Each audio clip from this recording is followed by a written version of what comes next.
প্রিয় শ্রোতা মণ্ডলী, আজকে আমি আপনাদের সম্মুখে কালামুল্লাহ মাজিদ হইতে একখানা আয়াত এবং একটি হাদিস পরিবেশন করেছি। সে আয়াতকে সামনে রেখে আজকে আমার টপিক হবে who are the beloved servants of Allah. আল্লাহর প্রিয় বান্দা কারা? আল্লাহর প্রিয় বান্দা কারা? যারা আল্লাহর প্রিয় বান্দা হবে তাদের ভেতরে কি কি গুণাবলী থাকবে, তাদের ভেতরে কি কি জিনিসগুলো পাওয়া যাবে, এটা আপনাদের সম্মুখে আমি একটা একটা করে বর্ণনা করব। এগুলো শুনে আমরা প্রত্যেকেই চেষ্টা করব যাতে করে একটা একটা করে শুনে আমাদের ভেতরে সেই গুণাবলী আমরা যেন ধারণ করতে পারি, সেই গুণে গুণান্বিত যেন আমরা হতে পারি। এটা আমরা চেষ্টা করব, আমরা সকলেই চেষ্টা করব, আমরা সকলেই বলি ইনশাআল্লাহ। আজকে কালামুল্লাহ মাজিদের আমি আপনাদের সম্মুখে সূরা তাওবার 112 নম্বর আয়াত পরিবেশন করেছি। সেই আয়াতের মধ্যে যারা আল্লাহর প্রিয় বান্দা হবে এদের কয়েকটি গুণাবলী বর্ণনা করা হয়েছে। সেই গুণাবলী আপনারা একটা একটা করে শুনেন, আর শোনার পরে আপনার জীবনে সেগুলোকে বাস্তবায়ন করার চেষ্টা করবেন ইনশাআল্লাহ। রব্বুল আলামিন কালামুল্লাহ মাজিদের মধ্যে বলেন, التائبون العابدون الحامدون السائحون الراكعون الساجدون الآمرون بالمعروف والناهون عن المنكر والحافظون لحدود الله وبشر المؤمنين। রব্বুল আলামিন বলেন, যারা রব্বুল আলামিনের প্রিয় বান্দা হবে তাদের ভেতরে এই গুণাবলী থাকবে। সেই গুণাবলীর মধ্যে একটি গুণ হচ্ছে আত-তাইবুন, এরা হবে তওবাকারী। যারা আল্লাহর প্রিয় বান্দা হবে এদের দ্বারা যদি কোনো ভুল ত্রুটি হয়ে যায়, কোনো গুনাহ হয়ে যায়, তাহলে এরা রব্বুল আলামিনের কাছে সাথে সাথে তওবা করে নেবে। প্রথম নাম্বার গুণ এই আয়াতের মধ্যে আল্লাহ পাক প্রথম নাম্বার যেটা গুণাগুণ বললেন যে এরা তওবাকারী হবে আল্লাহর কাছে। এদের দ্বারা যদি কোনো ভুল ত্রুটি হয়ে যায়, কোনো গুনাহ হয়ে যায়, তাহলে এরা চুপচাপ বসে থাকবে না, এরা আল্লাহর কাছে তওবা করে নেবে। আচ্ছা কথা বলবেন, আমরা এখানে যতগুলি মানুষ বসে আছি আমাদের দ্বারা ভুল হয় না? কথা বলবেন, কথা আমার সাথে বলতে হবে সবাইকে। আমাদের দ্বারা ভুল হয় না? আমরা এখানে কোন এমন মানুষ আছি যে যার জীবনে কোনো ভুল নাই? এমন কেউ আছে? কেউ নেই। আমার আপনার সবার দ্বারা ভুল হয়। আমরা ভুল করবই। যে যতই বলুক না যে আমি গুনাহ করি না, সে মিথ্যা বলছে। কারণ মানুষ আমরা আছি, আমাদের ভুল হবে। এই জন্য বিশ্বনবী বলেন, কুল্লু বানি আদম খাত্তাউন, every child of Adam is a sinner। আল্লাহ পাকের নবী বলছেন, প্রত্যেক আদম সন্তানই হচ্ছে গুনাহগার। প্রত্যেক আদম সন্তান। আমরা সবাই আদম সন্তান তো? কথা বলবেন, আমরা সবাই আদমের সন্তান তো? আমাদের দ্বারা ভুল হবে, যেহেতু আল্লাহ পাকের নবী বলছেন যে প্রত্যেক আদম সন্তানের দ্বারা ভুল হবে, তা আমার আপনার দ্বারা ভুল হবে, এটা স্বাভাবিক, অস্বাভাবিক কিছু নয়। আমরা কেন আর ভুল করব? কারণ আদম সন্তানের পেছনে সব সময় শয়তান লেগে থাকে। শয়তান সব সময় আমাদের পেছনে লেগে থাকে, আমাদেরকে গুনাহ করার জন্য, ভুল করার জন্য আমাদের পিছনে সব সময় শয়তান লেগে থাকে। এই জন্য রব্বুল আলামিন কালামুল্লাহ মাজিদের মধ্যে বলছেন, লাকুদান্না লাহুম সিরাতাকাল মুস্তাকিম। রব্বুল আলামিন আদম আলাইহিস সালামকে যখন সৃষ্টি করে রেখেছিলেন, শয়তানকে সাজদা করতে বলেছিলেন, কিন্তু শয়তান সাজদা করে নাই। যখন সাজদা করে নাই, শয়তানকে রব্বুল আলামিন জান্নাতের ভেতর থেকে বিতাড়িত করে দিয়েছিলেন, বের করে দিয়েছিলেন। সেই সময় শয়তান আল্লাহর সাথে চ্যালেঞ্জ করেছিল যে, হে রব, তুমি আমাকে এই আদম সন্তানের জন্য, আদমের জন্য আমাকে জান্নাত থেকে বের করে দিলাম। তবে তুমি একটা কথা শুনে রাখো, যার জন্য আমি জান্নাত থেকে বিতাড়িত হলাম, এই আদম সন্তানকে আমি পথভ্রষ্ট করে করে আমার সাথে তাদেরকে জাহান্নামে নিয়ে যাব। তাদের আমি সামনের দিক থেকে আসবো, পিছন দিক থেকে আসবো, ডান দিক থেকে আসবো, বাম দিক থেকে আসবো, চতুর্দিক থেকে আমি এসে তাদেরকে পথভ্রষ্ট করতেই থাকবো। এই ঠান্ডার সময় এরা উযু করতে যাবে নামাজ পড়ার জন্য, আমি তাদের মনের ভেতরে ওয়াসওয়াসা দেব যে খবরদার উযু করতে চাস না, ঠান্ডার সময় ঠান্ডা লাগবে। ভোরের বেলায় ফজরের নামাজের জন্য এরা উঠতে যাবে, আমি তাদেরকে বাধা দেব যে উঠিস না, অনেক কনকনে ঠান্ডা, ঠান্ডা লেগে যাবে। এইরকম ভাবে তাদের মনের ভেতরে ওয়াসওয়াসা দিতে থাকবো, দিতে দিতে তাদেরকে আমি পথভ্রষ্ট করে করে যে কোন এরা ভালো কাজ করতে যাবে, আমি তাদেরকে ভালো কাজ থেকে বিরত রাখবো, তাদেরকে বিরত করব, এদেরকে ভালো কাজ করতে দেব না। এরকম করে আমি তোমার প্রত্যেকটা সোজা পথে আমি বসে থাকবো এদেরকে বিভ্রান্তি করার জন্য। রব্বুল আলামিন ওই শয়তানকে সেই সময় বলেছিলেন, ও শয়তান শোন, তুই যে আমার বান্দাদেরকে বিভ্রান্তি করবি, তুই একটা কথা শুনে রাখ, তুই যে আমার বান্দাদের বিভ্রান্তি করে করে যে বান্দারা তোর সাথে সাথ দেবে, তোর কথা যারা শুনে নেবে, তোকে এবং আমার ওই সমস্ত বান্দাদেরকে জাহান্নামে পরিপূর্ণ করে দেব, এদেরকে জাহান্নামে দিয়ে দেব। সেই সময় শয়তান আমাদের জন্য রব্বুল আলামিনের কাছে চ্যালেঞ্জ করে এসেছে যে আমরা এই আদম সন্তানকে পথভ্রষ্ট করতেই থাকবো। যখন আমাদের সাথে শয়তান সব সময় লেগে আছে, তাহলে আমাদের দ্বারা গুনাহ সম্ভব না? সম্ভব নয়। সবার দ্বারা গুনাহ সম্ভব, কারণ শয়তানের এমন একটা ক্ষমতা রয়েছে, রব্বুল আলামিন তাকে ক্ষমতা দিয়েছেন যে মানুষের রোগে রোগে চলতে পারে। এই শয়তান সব সময় আমাদেরকে পথভ্রষ্ট করতে আছে, এই জন্য আমাদের দ্বারা গুনাহ অসম্ভব।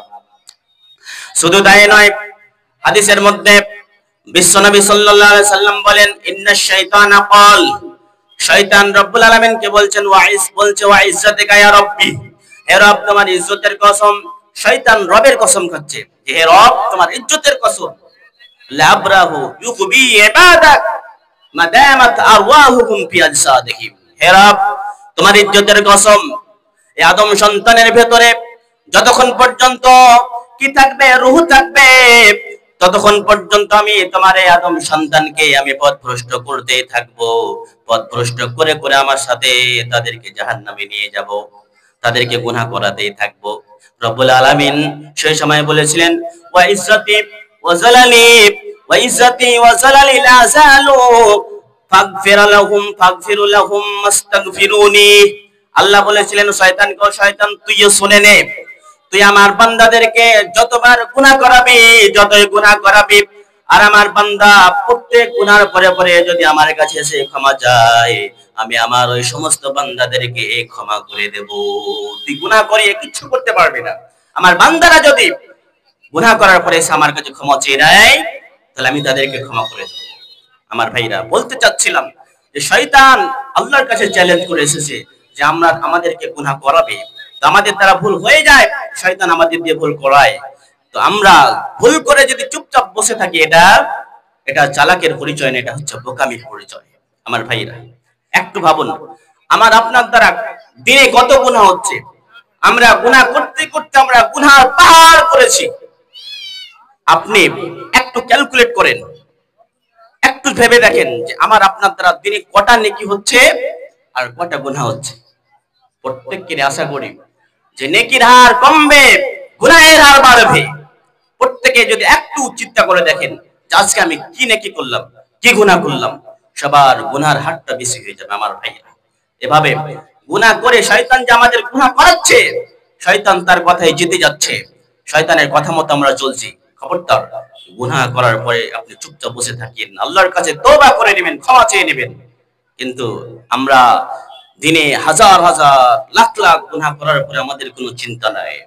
এই জীবনে না করিলাম বন্দেগি, গুনাহ করে কাটাইলাম জিন্দেগি। এ জীবনে না করিলাম বন্দেগি গুনাহ করে কাটাইলাম জিন্দেগি। গুনাহ করেছি আর তো গুনাহ করব না, গুনাহ করেছি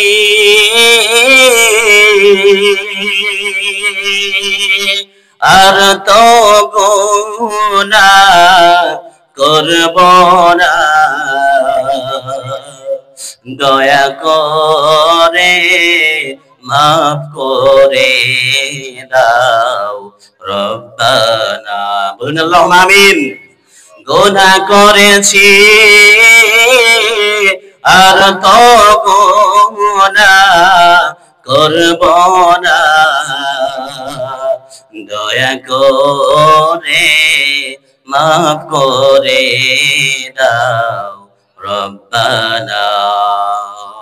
আমার ভাইরা, বলতেছিলাম যে আমাদের দ্বারা প্রত্যেক দিন হাজার হাজার গুনাহ হচ্ছে। একটু চিন্তা করে, একটু ক্যালকুলেট করুন যে আপনার দ্বারা কটা গুনাহ হচ্ছে, কটা নেকি হচ্ছে। চিন্তা করেন, একবার ভাববেন। আমি আপনাদের বলে যাচ্ছি, এখন যে আমরা কত যে হাজার হাজার গুনাহ করি, একবারও আমরা ভাবি না যে আমার দ্বারা গুনাহ হচ্ছে। এটা কিন্তু আল্লাহর প্রিয় বান্দার পরিচয় নয়। কারণ যারা আল্লাহর প্রিয় বান্দা হবে, বিশ্বনবী সাল্লাল্লাহু আলাইহি সাল্লাম বলেন, ইন্নাল মুমিনা ইয়ারা জুনুবাহু কান্নাহু কায়দুন তাহতা জাবালিন। যারা আল্লাহর প্রিয় বান্দা হবে, যারা মুমিন হবে, এদের দ্বারা যদি ভুল হয়ে যায়, কোনো গুনাহ হয়ে যায়, তাহলে এরা গুনাহটাকে এত ভারী মনে করে, এত বোঝা মনে করে যে সে যেন কোনো পাহাড়ের নিচে বসে আছে, কোন পাহাড়ের নিচে বসে আছে, আর সব সময় তার মনটায় এটা ভাবছে যে কখন যেন পাহাড় আমার উপরে পড়ে যাবে আর পাহাড়ের নিচে আমি ধূলিসাৎ হয়ে যাব। গুনাহটাকে এত ভারী মনে করে যে আমি পাহাড়ের নিচে বসে আছি, কখন জানি পাহাড়টা আমার উপরে পড়ে গিয়ে আমি এসে এতে ধূলিসাৎ হয়ে যাব। এরকম মুমিনরা মনে করে। ওয়া ইন্নাল ফাজিরা জুনুবাহু কাযুবাবিন। আর যারা ফাজের ফাসিক হয়, তারা মনে করে যে কোনো গুনাহ করার পরে তারা অনুশোচনায় ভোগে না, তারা অনুতপ্ত হয় না। তারা মনে করে গুনাহটাকে এত হালকা ভাবে নেই, মনে করে কোন একটা মাছি উঠতে উঠতে এসে তার নাকের টাকায় বসলো, আর এইভাবে হাতের ইশারা করলো, মাছি উড়ে গেল। এরকম সামান্য যারা ফাসিক ফাজের হয়, গুনাহ করার পরে ভাবে, আচ্ছা বলবেন, অন্তরে হাত রেখে বলবেন, বলুন আমার আপনার দ্বারা যখন গুনাহ হয়ে যায়, আমার কোনটা মনে হয়? আমার অনেক ভারী মনে হয় না, এরকম মাছি হাঁকানোর মতো মনে হয়। যদি আপনার গুনাহ করার পরে যদি আপনি একটু অনুতপ্ত হন, অনুশোচনা হয়, তাহলে ভাববেন আপনার ভিতরে ঈমান আছে। আর যদি অনুশোচনা না হয়, তাহলে ভাববেন আপনি ফাসিক ফাজিরের মতো। দিয়ে দিলাম হাদিস। আপনি ভাবেন যে আপনার এখন কোনটা মনে হয়? গুনাহ করার পরে কোনো ভারী মনে হয় না, আপনার এমনিতে গুনাহ করে যাচ্ছেন, কোনো টেনশন হয় না। এরকম আমাদের প্রত্যেক জনের ক্ষেত্রে এরকম হয় যে গুনাহ করার পরে মনে হচ্ছে কোনো কিছু করেনি। কিন্তু এটা মুমিনের পরিচয় নয়, এটা আল্লাহর প্রিয় বান্দাদের পরিচয় নয়। আমার ভাইয়েরা, খবরদার, গুনাহ হয়ে গেলে তৎক্ষণাৎ আল্লাহর কাছে ক্ষমা চেয়ে নেন। আপনার কত গুনাহ হয়েছে, টেনশন করবেন না, কোনো চিন্তা করবেন না। আপনার গুনাহ যদি হয় খালের পানির সমান, তাহলে আল্লাহর দয়া হচ্ছে নদীর সমান। আর যদি আপনার গুনাহ হয় নদীর সমান, তাহলে আল্লাহর দয়া হচ্ছে পাহাড়ি সাগরের সমান। কোনো চিন্তা করবেন না, একটু কোনো টেনশন করবেন না যে আমি এত গুনাহ করেছি, আল্লাহ আমাকে ক্ষমা করবেন কিনা। এই মনোভাব কোনো সময় নিয়ে আসবেন না, কারণ রব্বুল আলামিনের অনেক দয়া। রব্বুল আলামিনের কাছে আপনি যদি ক্ষমা চান, আল্লাহ ক্ষমা করে দেবেন। এই ব্যাপারে রব্বুল আলামিন কালামুল্লাহ মাজিদের মধ্যে বলেন, কুল ইয়া ইবাদিয়াল্লাযীনা আসরাফু আলা আনফুসিহিম লা তাকনাতু মির রাহমাতিল্লাহ। আল্লাহু আকবার। রব্বুল আলামিন বলেন, হে নবী, আপনি আমার ওই সমস্ত বান্দাদেরকে বলে দিন যারা গুনাহ করে করে নিজের জীবনটাকে বরবাদ করে দিয়েছে, পাপিষ্ঠ হয়েছে, গুনাহগার হয়েছে, এদেরকে বলে দিন যে এরা যেন লা তাকনাতু মির রাহমাতিল্লাহ, আল্লাহর রহমত থেকে নিরাশা না হয়ে যায়, হতাশা না হয়ে যায়। এতগুলি গুনাহ করেছি, আল্লাহ ক্ষমা করবেন কিনা এইরকম মনোভাব যেন কোনো সময় না নিয়ে আসে। খবরদার এদের নিরাশা হতে, হতাশা হতে পালন করেন, এরা হতাশা না হবে। কারণ আল্লাহ বলছেন ইন্নাল্লাহা ইয়াগফিরু যুনুবা জামিআ, আল্লাহ সমস্ত গুনাহ ক্ষমা করে থাকেন, সমস্ত গুনাহ ক্ষমা করবেন। আল্লাহর কাছে আপনি একবার চান ক্ষমা চান, আল্লাহ অবশ্যই আপনাকে ক্ষমা করবে। খবরদার মুমিনের, আল্লাহর প্রিয় বান্দার এটা গুনাহগুণ নয় যে গুনাহ করার পরে চুপচাপ বসে থাকবে, গুনাহ হয়ে গেলে তৎক্ষণাৎ আল্লাহর কাছে ক্ষমা চেয়ে নেবে। আমার ভাইয়েরা, তাহলে আল্লাহর প্রিয় বান্দাদের একটি গুনাহগুণ হলে এরা তাওবাকারী হবে। এদের দ্বারা যদি গুনাহ হয়ে যায় তাহলে এরা রব্বুল আলামিনের কাছে কি করে নেবে? তওবা করে নেবে। দ্বিতীয় নাম্বার গুনাহগুণ আল্লাহ বলছেন আল আবিদুন, এরা হবে আল্লাহর ইবাদত,